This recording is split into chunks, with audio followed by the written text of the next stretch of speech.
Postman. If you want to test APIs without writing a code, Postman makes it easy. So you can use it for testing APIs, collaboration, automation. In this series, we are going to go through different ways you could use Postman.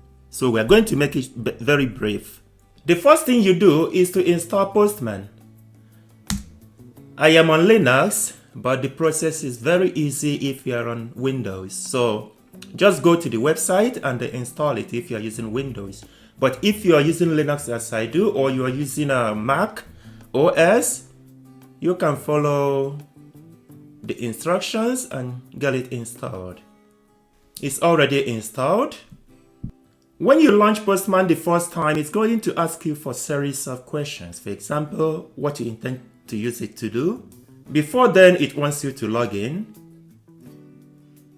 So as you can see, you can use your email address or use other forms of login or create a new account. After you have logged in, this is what your screen should look like most of the time. Then from here, you can send some basic requests. For example, you could go to new. Let me choose HTTP.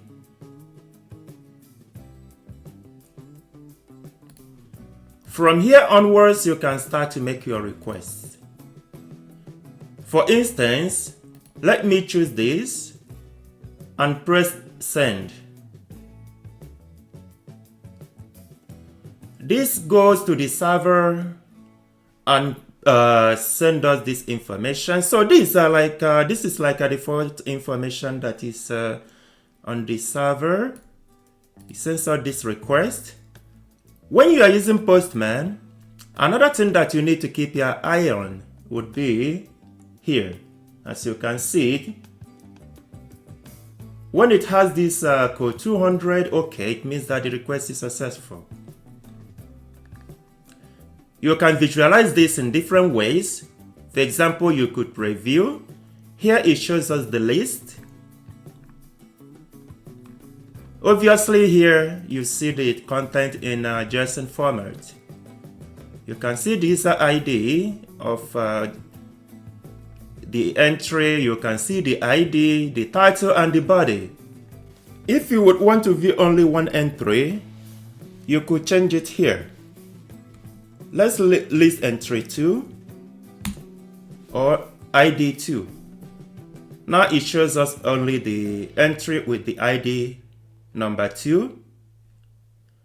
Basically, this is how you can easily fetch information from here. You just go send.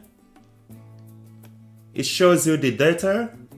Also, like I said, always keep an eye on this code. So this is the basic how you can install Postman and how you can easily get some information from the server. In the future videos, we are going to go through different methods or different ways you could use this the Postman. So head to the next video so that you can see other ways you can use this very tool.